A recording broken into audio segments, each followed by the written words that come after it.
Hi, Salute Your Fans, audiences, and shorts. I'm Andrew Rudd. I made a film called Safety Net that screened at Salute Your Shorts a couple of years ago.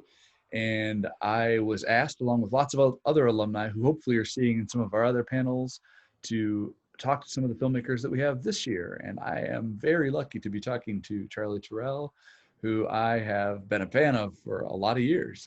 So I'm glad to talk about Broken Instruments, and hopefully, audience, you just watched that film. And I'm gonna try to guess all the questions that you have for him and ask them for you. Let's see how I do. Hi, Charlie. Hi, thanks for having me. And you are you right now in Toronto? I'm in Toronto, Canada, yes. Good. And I have so many questions. We probably won't have time for all of them, but I'll dig right in. I love how you kind of created an orchestra out of all these voices, and the way that you did this with these like TV screens. Like I'm very curious, and then like kind of this almost mythical journey that you take us on through the school hallways, which seems like the most unlikely place to have a mythical journey, although some of us have had those kinds of mythical journeys in those places. I'm just curious about how you came up with the conception of how to like fit this cinematic world together in the way that you did. Yeah, so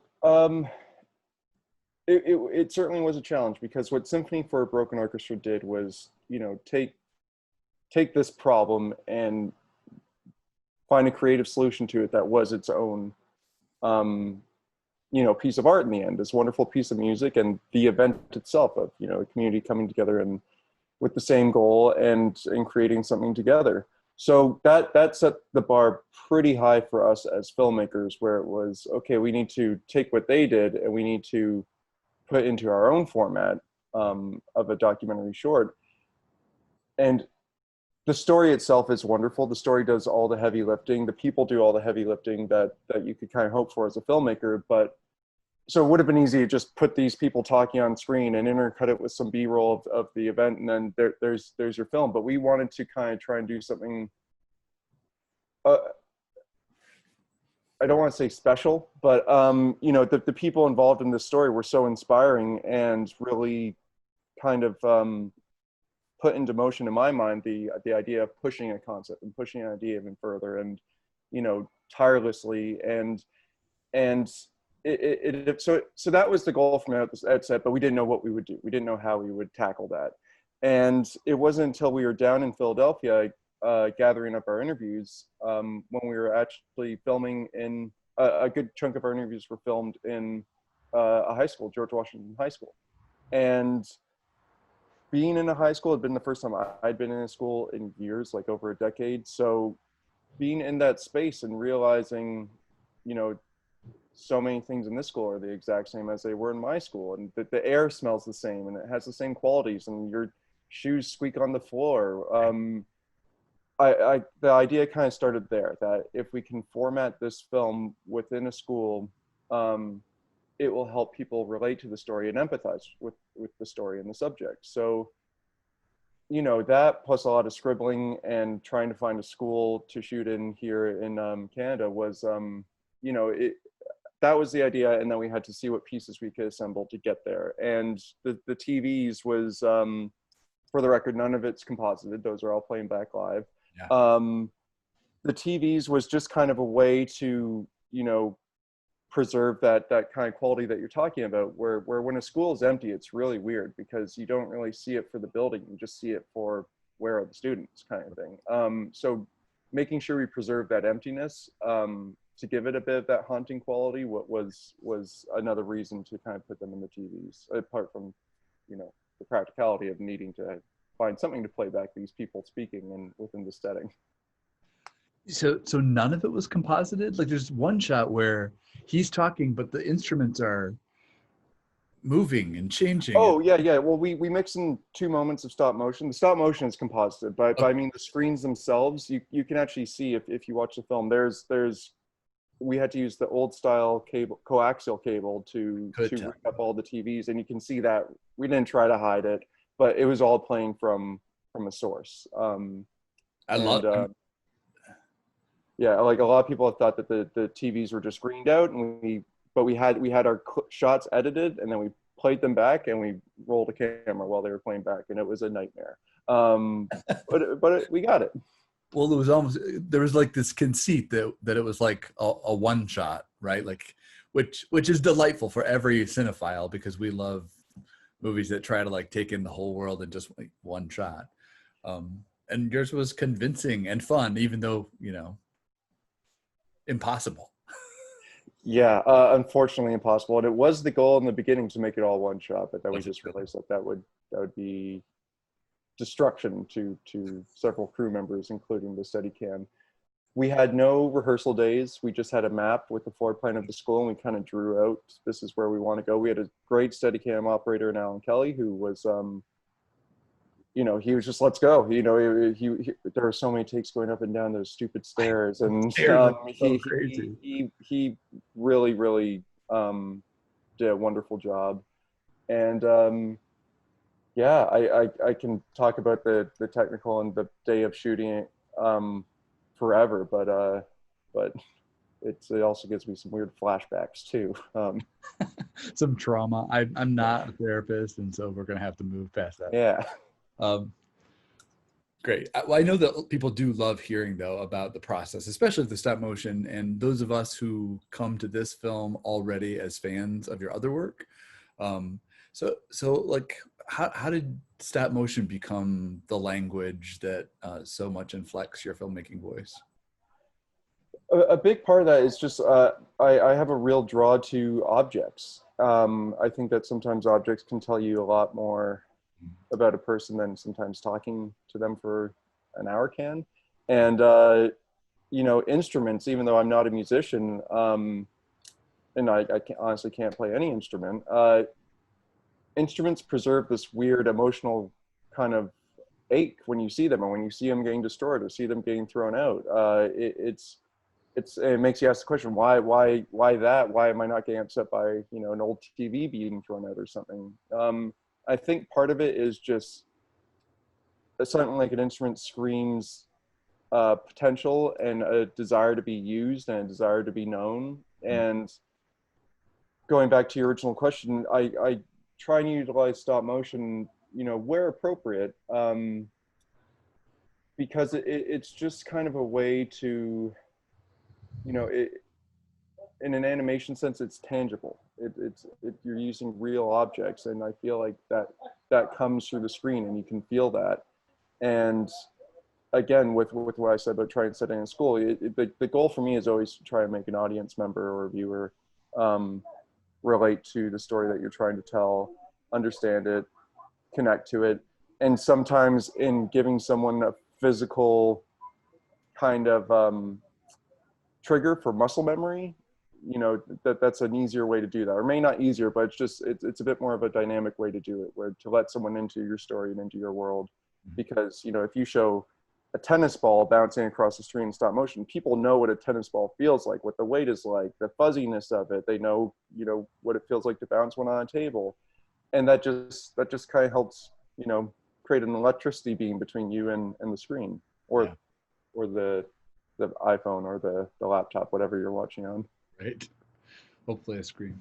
I'll admit that like there were moments when people were giving those initial narratives at the beginning of the film where I could smell and taste my trombone from high school, which I haven't touched since high school, like a lot of years ago, before you were born.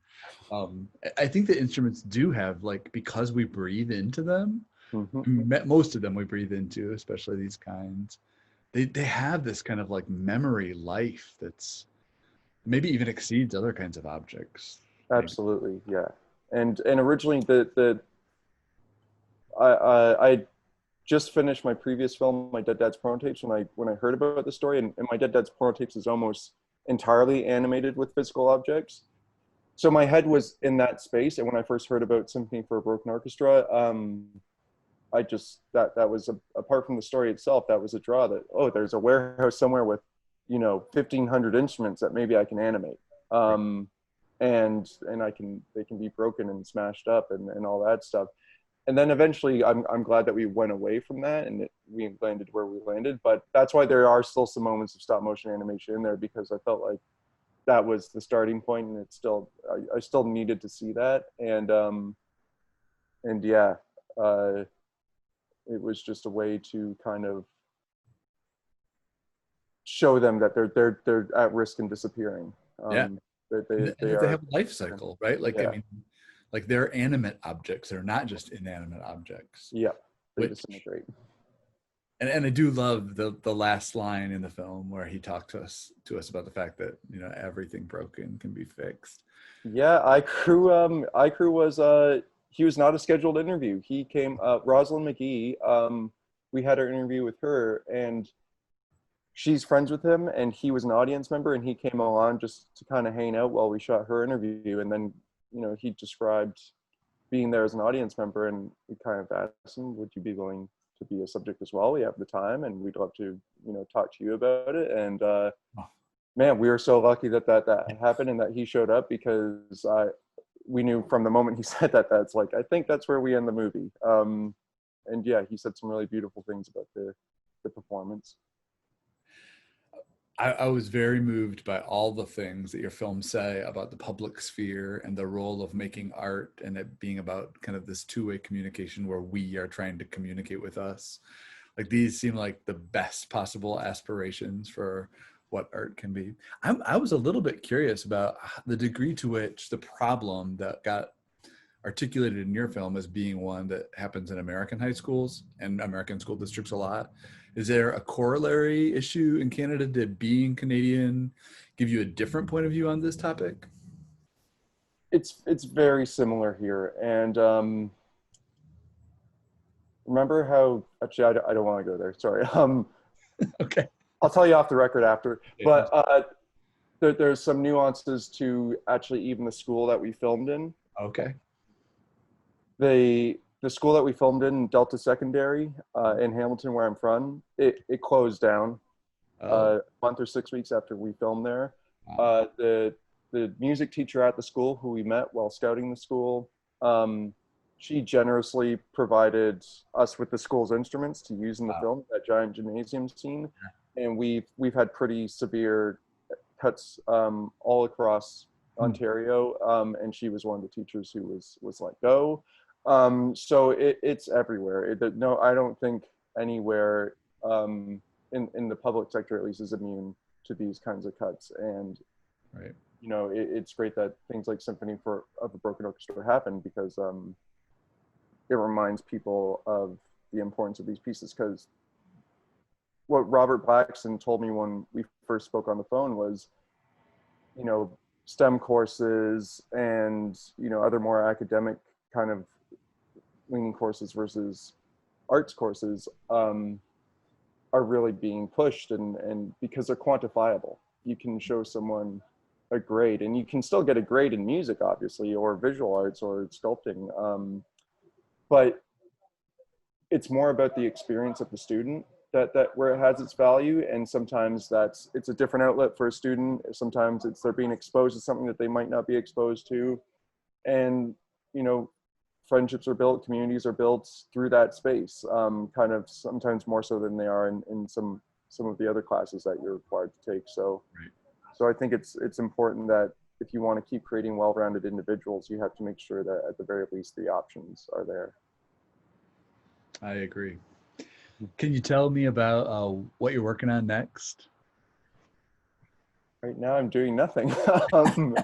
I am in complete writer's block because of the pandemic. That's terrible. I mean, I'm chipping away at things, but there's nothing on the immediate forefront happening just yet. But my house is really clean right now. My apartment, I should say, and I'm walking around a lot, so I feel like my health is pretty good. So good. yeah. That's important. I'm glad to hear that. Actually, I did have like a little bit of I just realized it because I watched this film when you first released it on the internet, because I was following you already. Okay. But I as I was looking at all these individual faces on screens in this hallway, I was like, oh, I have a little bit of COVID trauma seeing these isolated humans on screens. Whoa. Your film is a little prescient in that way. Oh no. Not in a good way. Yeah. Well, Oh. maybe do you have anything else you'd like to say to your fans? Are there other questions you're hearing a lot on the film festival circuit? Although there's not much of a film festival circuit right now. Let me think about that. I mean, I will say that, you know, without sounding too flowery, the experience of making this film is one that I value so much. Meeting, you know, meeting people in Philly, meeting Rob, just being in a room and interviewing these people and getting to know them and getting to know their side of the story has had such, has certainly had an impact on me and how I work to orient my interests and what I can offer in my lifetime. You know, talking in terms of trying to be more altruistic, being more involved with your community, getting to know your neighbors, and giving your time where you can, and giving your insights where you can, where it's of value to other people, is something that's been my takeaway from the experience of making this film. And I hope that there might be people who watch it and maybe, you know, can pick up on that as well. I will say that Symphony for a Broken Orchestra is also expanding nationally. And so we'll keep hearing about it. Hopefully we'll keep hearing about this popping up in other schools with other composers in other cities. And hopefully it becomes a staple in, you know, not just the United States, but, you know, across the planet. Right. I agree. It's a good thing to be a part of that story expanding. Yeah. It's fine.